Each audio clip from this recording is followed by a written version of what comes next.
Mula sa probinsya na tinaguriang Land of Golden Sunrise, matatagpuan din dito ang Bulawan Falls, awarded as the cleanest inland body of water in regional category. Ang Coconut Road 3 na mala Siargao vibes,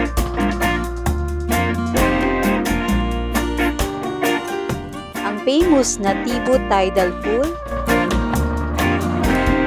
at ang napakagandang Dalugan Beach. Tara na at tuklasin pa natin ang kagandahan ng mga iyan dito sa aming Kasiguran Aurora 2 Days 1 Night Tour Part 2.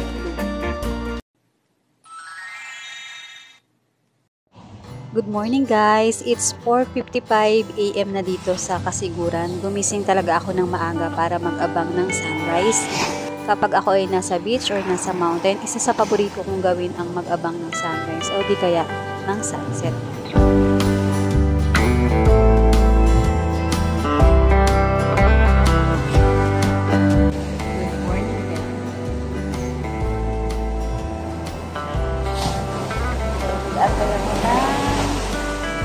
Pagtaas ng sikat.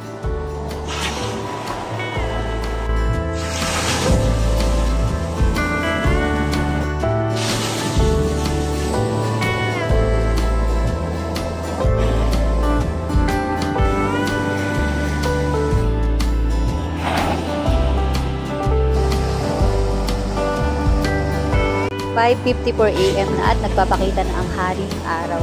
Alam nyo ba guys, ang probinsya ng Aurora ay tinaguri ang Land of Golden Sunrise.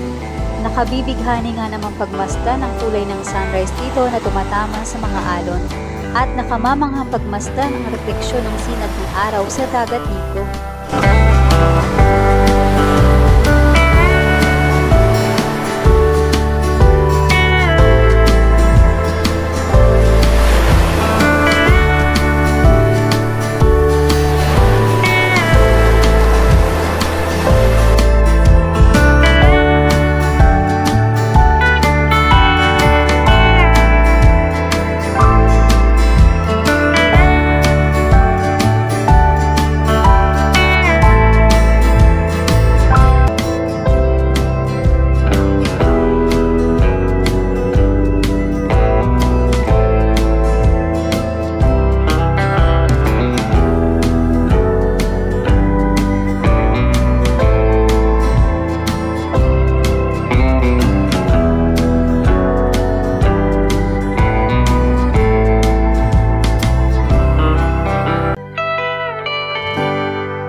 Hi guys! We are near the Tibo Tidal Pool now.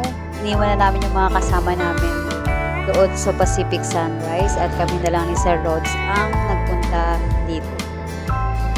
6:40 AM pa lang ng umaga kaya low tide pa dito sa Tibo Tidal Pool at di masyado marami ang nagsuswimming ngayon compared the other day.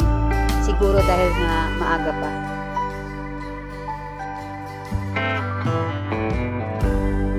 Ang gaganda din ng mga rock formation dito. Very Instagrammable.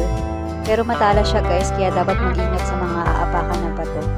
Kasi kapag napol ka, hirap kaya pag walang sasalo.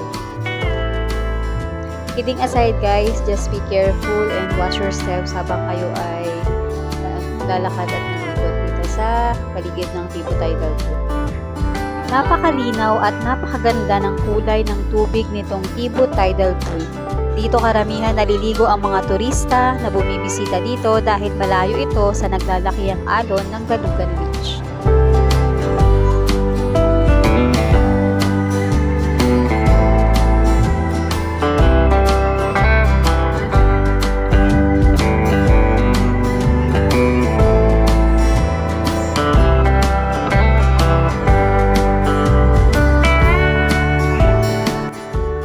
Pabalik na kami ngayon ngayon sa campsite para mag-breakfast at mag-pack na rin ng aming mga gamit dahil paalis na rin kami ngayong umaga dito sa Kasiguran para puntahan ang iba pang sikat na pasyalan dito sa Aurora gaya ng Bulawan Falls at Coconut Road Tree.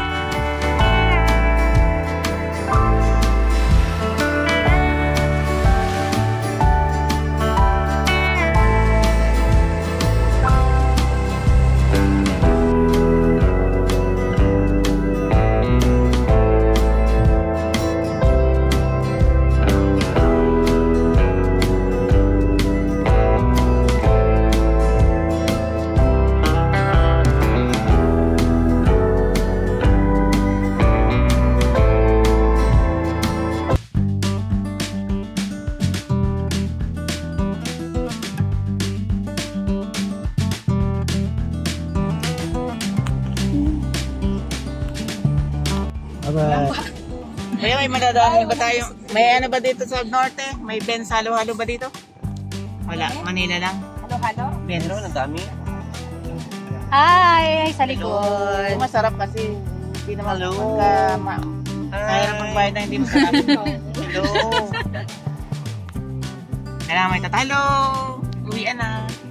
Hindi pa, may trip time. Ay, ganun ba?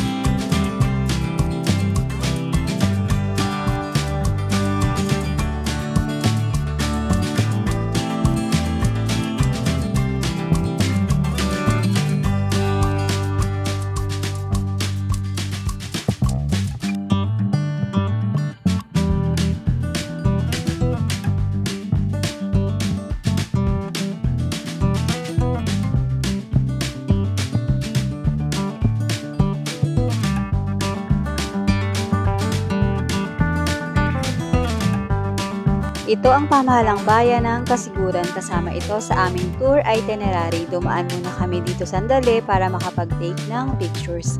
Ang ibang photos guys, sa dulo na lang ng video na ito.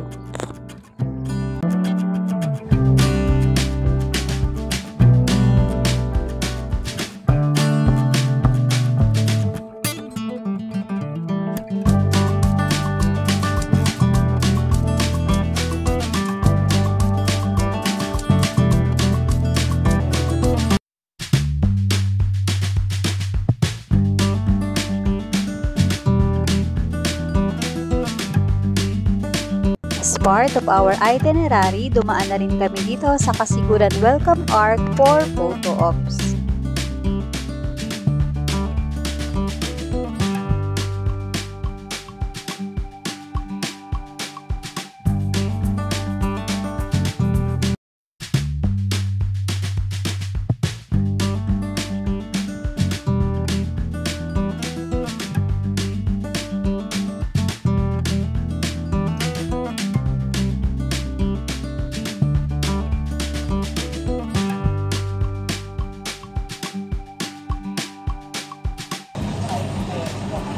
Hi! We're here at Bulawan Falls. Bulawan Falls na sinasabi nila. Ito pala yung Bulawan Falls na sinasabi nila. Ano kayang meron dito? May mga Bulawan. Baka may Bulawan dito. Hello guys! We're going on a falls. Miss Ira? Welcome to Bulawan Falls.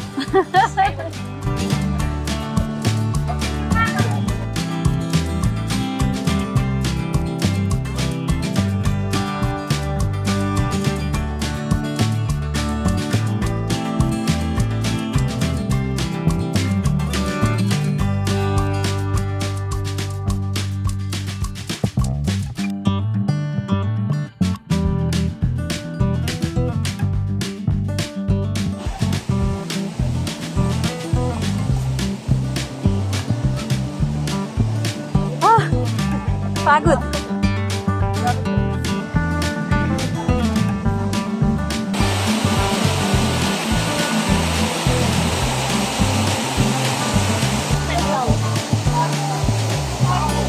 Bulawan Falls is awarded as the cleanest inland body of water in regional category.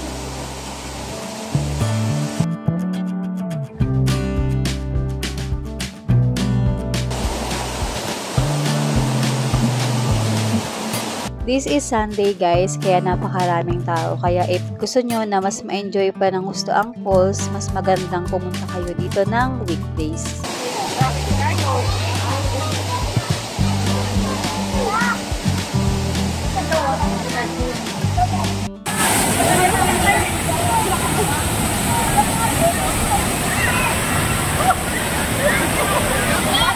I love it talaga guys. Sobrang nakaka-enjoy maglublog sa malamig na tubig nitong Bulawan Falls. Sagot talaga siya sa mainit na panahon, lalo na 12 noon na ng mga oras na ito.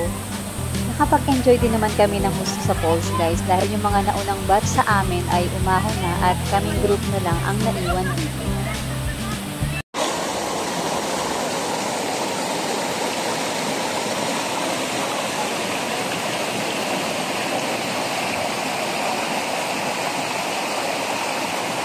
Almost 2 hours din kami nagstay dito sa Bulawan Falls at ngayon nga ay paalis na kami dito para sa aming next destination ng isa rin sa mga dinarayo dito sa Aurora na Coconut Road Trip.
Dito naman.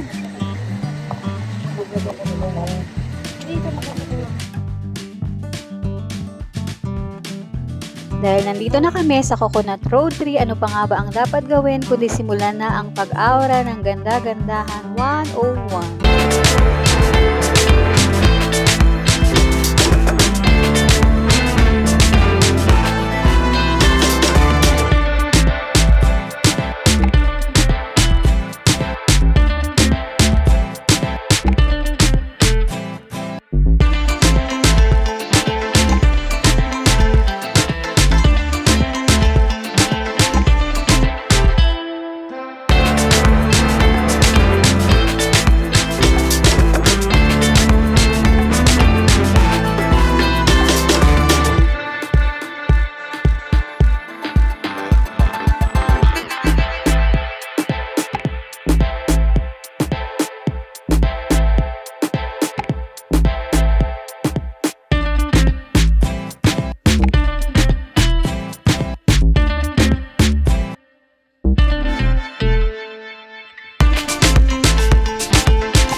dito ko natatapusin ang video na ito. Thank you guys for watching. Please like and subscribe and see you on my next vlog. Bye!